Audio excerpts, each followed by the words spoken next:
Hello and welcome to another week of building Morak. Last time we built 5 waterfalls, but we never actually tested if they all work together. Now that's what the opening of this week's episode is all about. So you can see here I've got my 5 waterfalls all together. You can see I built up all the bits. They are connected through that Technic joint there. So all I need to do now is swing around, flip that switch in the bottom there, and these should all move. So testing that in 3, 2, 1.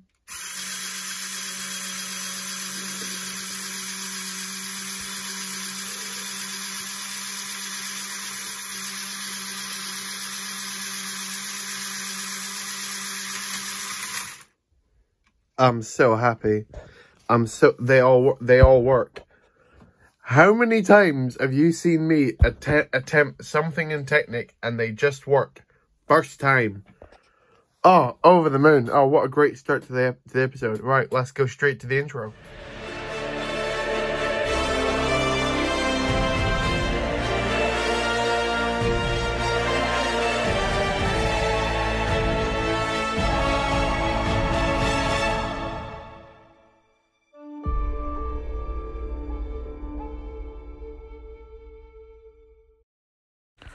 Okay, fair warning from the beginning, this is going to be quite a disjointed week because I don't really know what I'm going to be working on this week.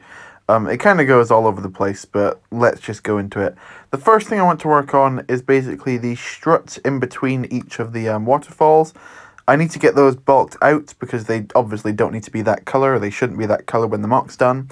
So I need to put light bluish grey bricks on top of that to basically fill up the sides, and then see how far forward I want to put the top bit, which will block off the top of the waterfall so you can't see it moving around. So let's build those and see where we get. Okay, so bricks have been placed down on the struts. You can basically see what I meant before, and I've also put the first like template version of the top bit, what they're going to look like. I think the 16 by 16 plate is a bit tall though, so I might shorten it down a little bit. But basically this is going to have to be brought a little bit forward just to cover up the top of the Technic function so you can't see it moving. So here is me designing one of those. I'll obviously need to build 5 of these in the end to cover each of the waterfall, but it's quite simply made, just light bluish grey jumpers with some different plates on, and then these little round bits which are really difficult to align properly, but I think overall it gives quite a nice effect even if it is a little bit simple. Okay, so that process has now been repeated 5 individual times here. You can see we've got the full collection, and I'm really happy with how they look.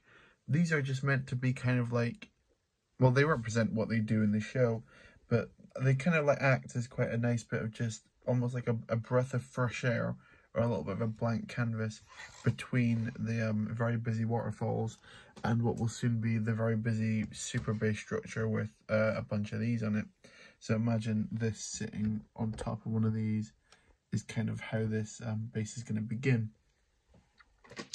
But now what I need to do is finish up all of the actual struts and find a way to connect these in basically over the front of them like that, because the waterfall is obviously going to be running behind it.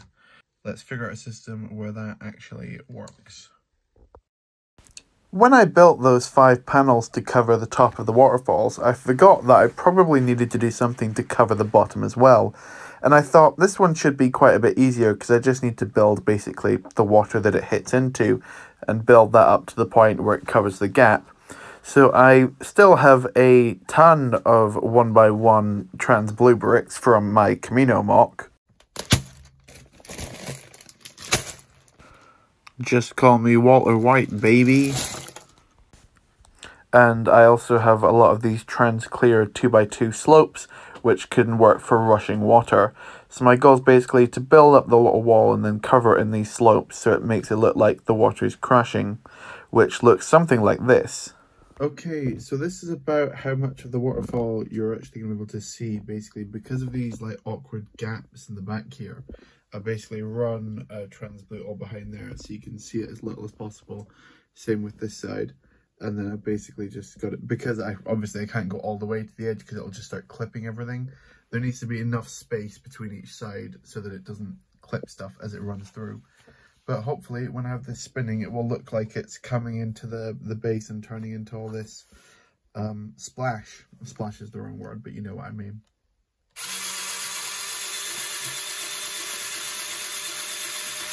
Okay. I don't think it's perfect. What was that noise?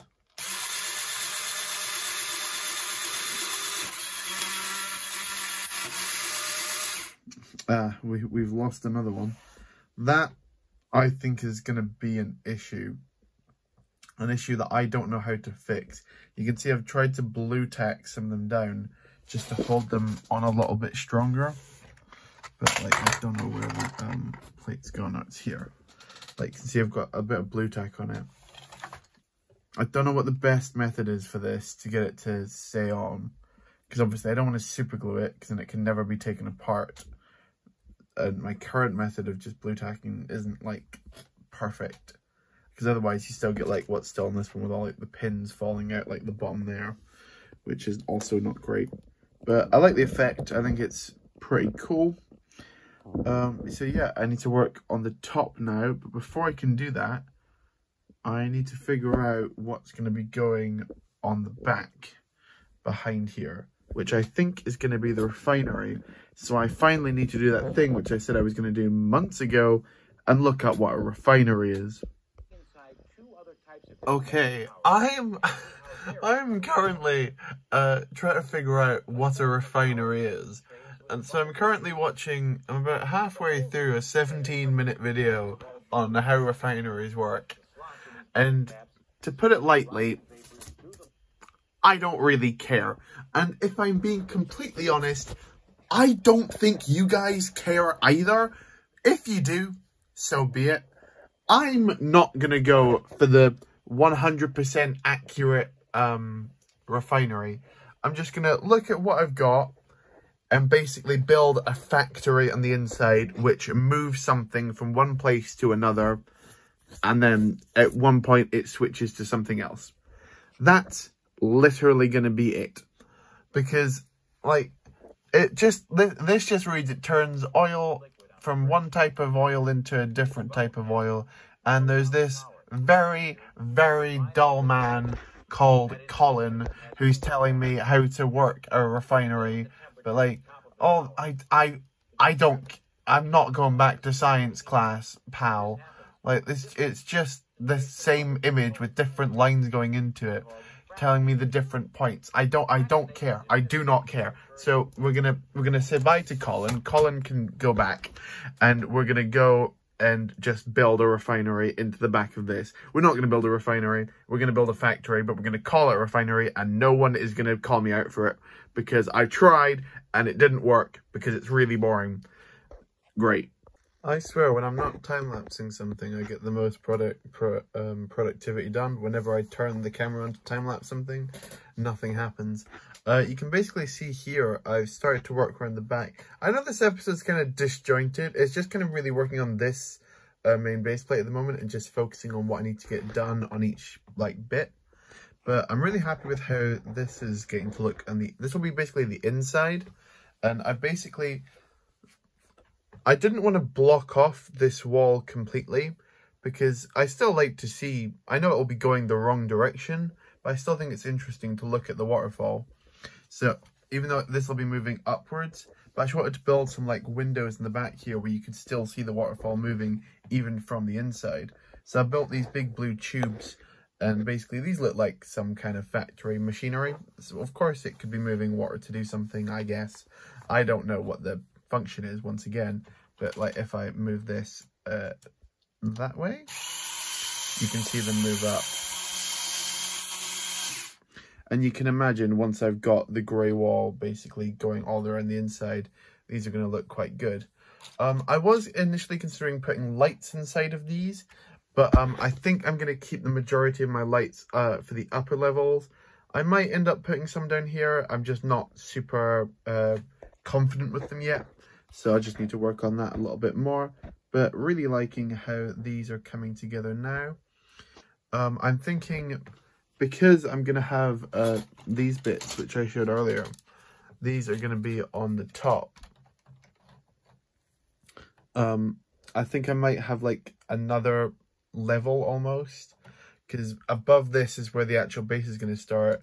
So I think this is just going to be the height of the bottom room. I think it's going to be quite a tall room, but I think I'm going to build like almost like a balcony layer above, basically on top of these.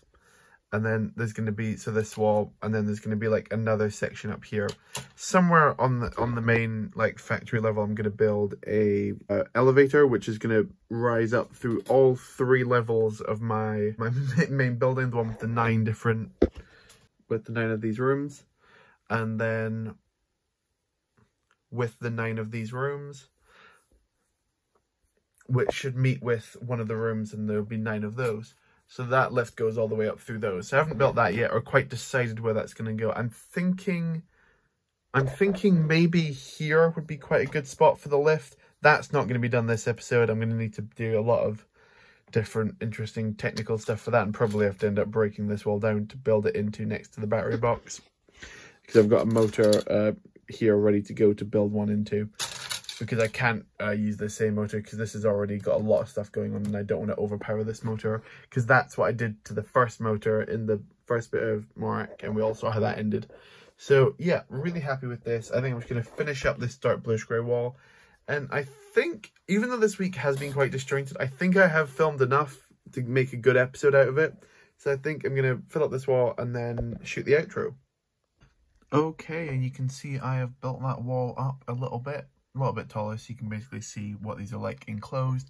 And I've also put a ladder in between here. I think I'm going to use yellow as the accent color, basically running within the actual interior of the base, just because I've got quite a lot of mechanical pieces in yellow from obvious city construction themes, so it seems likely enough. And of course, this wall is not crazy detailed, because it's not going to be like a focal point in the mock, and I am on a time crunch, so I'm just trying to get through this as quickly as possible, but I don't want it to look terrible.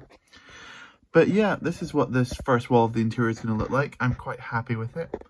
You can see, as I said before, a nice ladder in between there, which minifigures can hold on to. I've tried to recess that into the wall best I can, which is quite good. And yeah, if I turn back on the motor, which I believe just by doing that, you can see what they look like on the interior. That one on the right is making some noises that it shouldn't be, so I'm not sure what's going on with that. I feel like I have not nearly finished my issues with these waterfalls, despite me saying at the beginning that they work. So yeah, that'll be it for this week's episode of Building Morak. If you liked it, like the video, that's what the like button's there for. Comment if you care about the refinery thing, or if not, I don't. And subscribe if you're new, so you do not miss next week's update, where I'm not sure what I'll be working on yet. But until the next time, thank you very much for watching. I really do appreciate it. And goodbye.